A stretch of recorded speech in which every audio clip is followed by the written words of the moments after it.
Good evening. Welcome to North West Tonight with Annabelle Tiffin. Our top story, the killing of Preston Davey calls for a wider public inquiry after claims about another child's murder in Blackpool. Medics failed to investigate bruising on 2-year-old Damien Russell 8 weeks before he was killed by his father.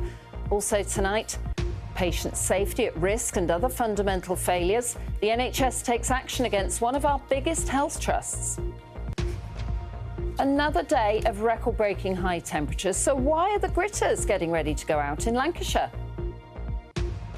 We join the citizen scientists who've joined the fight to make the Lake District pollution-free. Finally, it is happening. Work on the £100 million Eden Project Morecambe has started. We'll be live at the groundbreaking ceremony.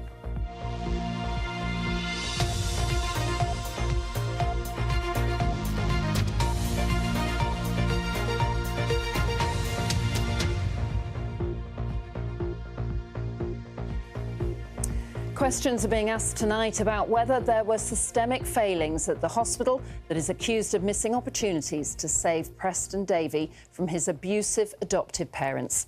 It's after it was revealed another boy was seen at Blackpool Victoria's A&E unit just a day before one of Preston's visits, and he too ended up being murdered. Damien Russell was killed by his father, but a safeguarding review found medics didn't follow expected practice when they noticed the toddler was bruised. Our reporter Phil McCann is here now, and he's got more on this. Phil.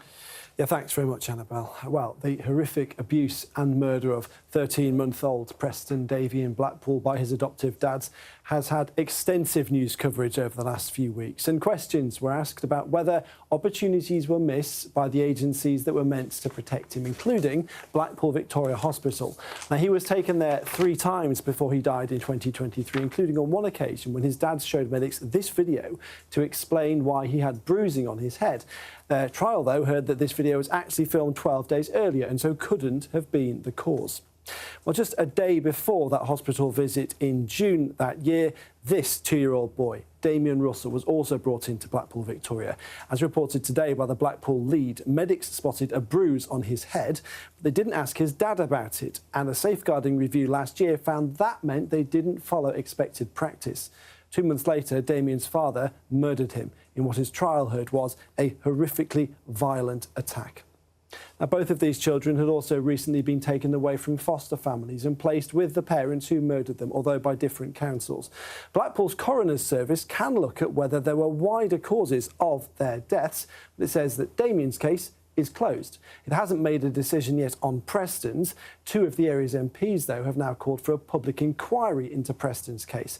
Damien's mother has been helped through this whole process by her friend Hannah, and she told me that that public inquiry I mentioned should be widened. Honestly, my whole arms just went into goosebumps, and I just thought, oh my gosh, this is horrendous. Like, it's so closely connected that it just doesn't feel like a coincidence. One little boy has lost his life, and then for another little boy to lose his life in such a similar situation just feels like something could have been caught earlier. Well, the trust that runs Blackpool Victoria has said that it recognises the importance of continuing to strengthen practice and provide reassurance to families using its services. It says work was already underway before the review that I mentioned into Damien's case was published to support staff in the emergency department and in other areas where children are cared for. It says it'll carefully consider the evidence that was heard in the trial into Preston Davey's death. And it says families can expect questions about bumps, bruises or other injuries when children are brought in. In Parliament yesterday, the Education Secretary said the government would do everything in its power to prevent another child facing the same fate as Preston Davey. Annabelle. Phil, thanks very much. Now, Salford Royal Hospital was once a byword for excellence, just the 2nd acute trust in the country to be rated outstanding. But now this same hospital, along with the trust which runs it and 3 other hospitals, is under an NHS enforcement order. It follows concerns about staffing levels, culture and patient safety. The local MP is calling for action. Here's our health correspondent, Jill Dummigan. David Cameron at Salford Royal in 2012. The then Prime Minister frequently used the hospital as an example of how things should be done. It was rated outstanding twice. But now NHS England says it's not convinced that the trust, which has run it since 2021, the Northern Care Alliance, can keep patients safe after a series of scandals and problems. In 2022, the government watchdog, the CQC, dramatically downgraded the hospital from outstanding to requires improvement. The following years, 2 reports were published into harm suffered by patients at the spinal unit and how the trusts dealt with the concerns raised by the work of one surgeon.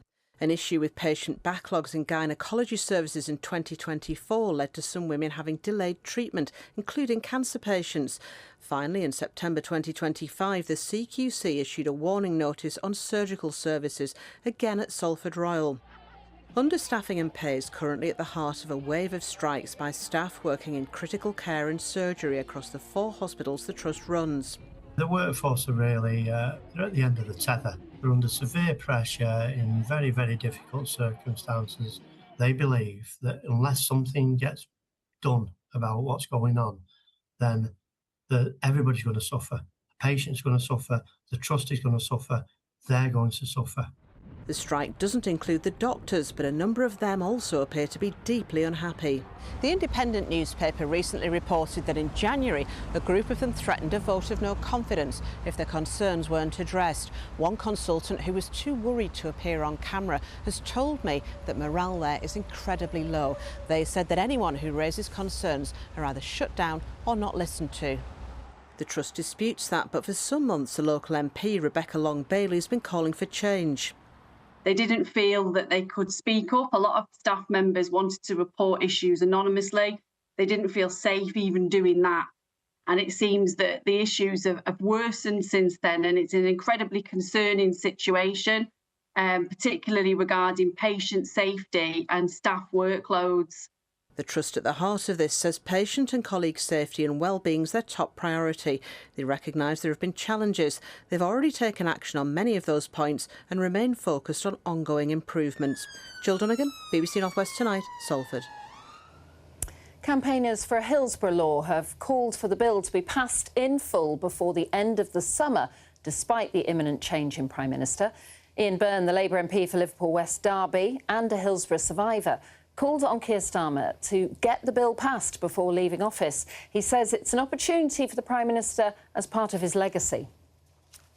A 31-year-old man from Merseyside who drove his car into people standing outside a pub in Huyton on Father's Day last year has been jailed. Liverpool Crown Court heard that Liam Naylor drove his car into the group outside the Queen's Arms after an argument inside. He's been sentenced to 2 years and 11 months in prison.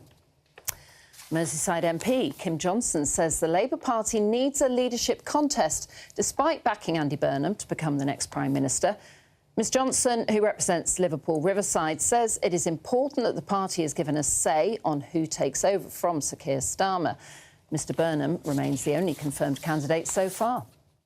I personally would have liked to see a bit of a contest. I would like to see our party democracy involved in the decision-making process. We've had a lack of party democracy for some time now, and I just think that we're going to move forward positively. And party democracy needs to play a key and crucial role in decision-making processes.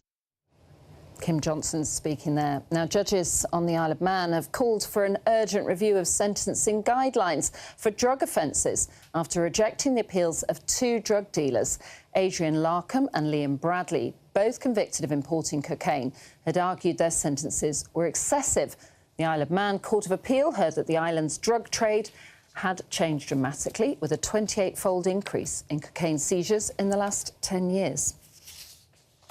One sports story for you now, and Wales manager Craig Bellamy is in advanced talks with Burnley over becoming their new head coach.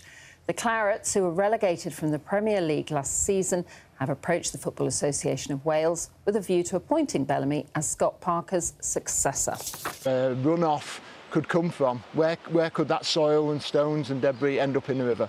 In recent years, the issue of algal blooms has become a major concern. They can be triggered by excess nutrients from sewage and farm runoff from the land, mainly during very hot summers. Now the study of surrounding river sediment is forming part of the wider picture. We're hoping that by the end of this year we'll be able to make a step forwards in terms of scoping some interventions with an aim to deliver as soon as we can. But all of this is to try and help support Love Windermere's ambitions to improve the health of the lake for the benefit of communities, residents and nature. Phil Chapman, BBC North West Tonight, Windermere. Oh, it's such a beautiful part of the world. Right, let's get some more stories in the Northwest tonight. Stockport indie band Blossom surprised fans by doing a pop-up gig from the back of a truck in Deansgate in Manchester. Have a look at some of this footage on our social media pages. Now, we've heard about the hot weather and it is not just people struggling with it. We've got some advice on keeping your pets safe as the heat wave continues. That advice from our environment correspondent, Judy Hobson. Now, Lioness Georgia Stanway from Barrow has been made an MBE for services to football after winning the Euros with England twice and a runner-up in the 2023 World Cup. And Manchester has won the bid to host the TV festival next year. It's being relocated after being held in Edinburgh for 50 years. So you can see more on those stories on our social channels, as well as the BBC News website and app. Now, can you believe it? It was back in 2018 that the plan for a northern version of Cornwall's spectacular and spectacularly successful Eden project was first announced. It had a rough ride over the years, delays and problems with funding, but it is happening now. And today, on Morecambe Seafront, they finally broke ground at the £100 million project. So let's join our reporter Eunice Muller, who is there. And you're right by the machine that has broken that ground there, Eunice. Annabelle, if I'm right, Morecambe was the sunniest place in the northwest today, and what a day to bring sunshine to this seaside town. Let's have a listen briefly to the Morecambe band playing Bring Me Sunshine. They've been entertaining people who've turned out here today. You can see a few people in the distance as well. And that was for the groundbreaking ceremony earlier today. You had that symbolic digger, a giant spade to mark that moment of moving from planning to construction. Let me show you what the vision is for the Eden project, that dome on this impressive bay here, a visitor attraction which will mean the doubters can give it a rest now, and of course believers can say, I told you so. Earlier I spoke to a few people at a community event. There've been changes made, but I think they've been very realistic changes given the current climate. Yes, and we only live just down the road, so I can't wait. I shall spend my life in the Eden project. It's absolutely superb. We've been waiting for years for this. Obviously, we met Rishi a few years ago in this building next door, and it's finally happening, and today's the day, so great news. It's a very positive thing for the local economy and for tourism. I think it'll regenerate the area quite a lot, and with the Lake District sort of north of us, the two will create a sort of critical mass of tourist potential. Probably today will give us an indication of when we can actually expect the attraction to open, so I'm hoping next year, maybe with Tour de France going through, but we don't know, we'll see. Well, with me I have Andy Jasper, who's the CEO of the Eden Project. Andy, I have to say you were tempted to keep that people. What are they going to see inside? Yeah, 500,000 people, beautiful biome, dripping with plants, exactly what everyone's expecting. That's the realm of the sun, an enormous space. And then on the other side is the realm of the moon, which is a very theatrical, tidal theatre with technology meets traditional puppetry. Amazing. And of course, this tree, £4.5 million, I'm told, it's quite expensive for a tree. Oh, well, it's more than just a tree. I mean, basically, obviously, Amaze helped us create this incredible experience at £4.5 million from there. It's closed that part of the funding gap, and obviously we continue to fundraise, but this is just, the project is starting. 2018, 2019, when we first heard about this idea, admit it, are you a bit disappointed it's not that huge scheme that we first were promised? Yeah, if you're asking me, is it going to be amazing? Is that what you mean? Absolutely. And deliver. And we've already seen what people will see when they arrive here in that garden that was displayed at the Chelsea Flower Show. Yeah, the Bring Me Sunshine Garden, designed by Harry Holding, is actually going to be the first element, and we're standing in the location that it's going to go in. So, yeah, it's a really lovely thing that it visited Chelsea, quite small at Chelsea, and now it's going to be here 30 times larger, and it's all from Morecambe.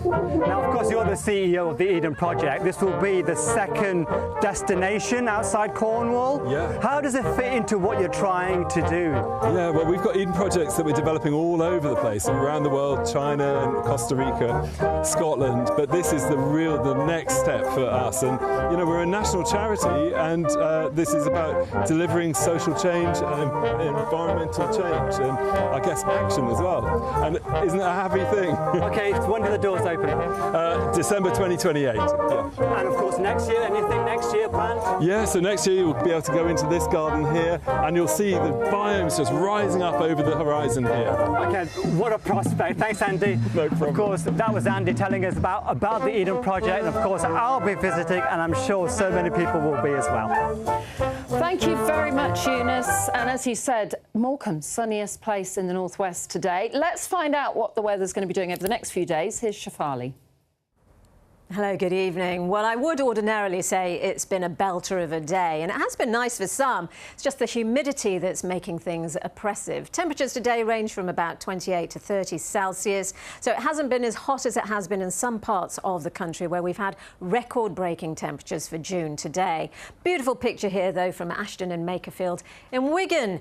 Thank you very much to our weather watcher. But this is now why we have got an amber warning in place for tomorrow and Friday. The heat is increasing. So is the humidity. We could tomorrow see temperatures quite widely of around 30 Celsius, maybe even more, as high as 38, but that's at a push.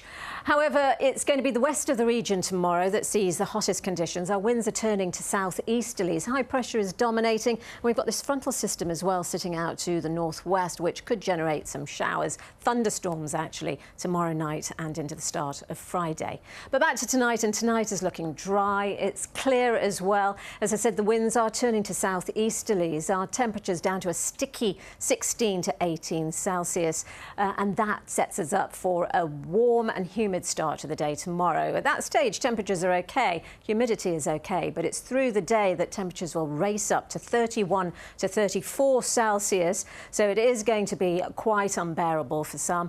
And along coastal areas, you'll probably get a bit more of a breeze, which should offer some relief.